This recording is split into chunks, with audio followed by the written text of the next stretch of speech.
చెప్తున్నాను, మన రేపు మెంటర్స్ కు థ్యాంక్ యూ చెప్తున్నాను. ఈ అచీవ్మెంట్ నా లైఫ్ లో నేను లండన్ కూడా వెళ్ళలేదు. ఎప్పుడు లండన్ తీసుకెళ్లారు మన రేపు మెంటర్స్. మనం ఇప్పుడు కూడా ఎయిత్ ర్యాంక్ ఎక్కడికి వెళ్తున్నామా? దుబాయ్. ఎక్కడికి వెళ్తున్నా తెలుసా? దుబాయ్. దుబాయ్ విత్ ఫ్యామిలీతో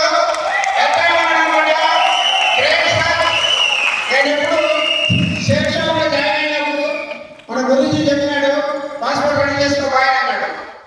ఎందుకు సార్ కానీ చేసుకున్నాను, 4 గంటలు చేయించాను ఇంట్లో. ఇప్పుడు ఏమైంది, 4 ట్రిప్పులు పోయించాను, మళ్ళీ ఫ్యామిలీ కూడా తీసుకెళ్తున్నాను. ఇదంతా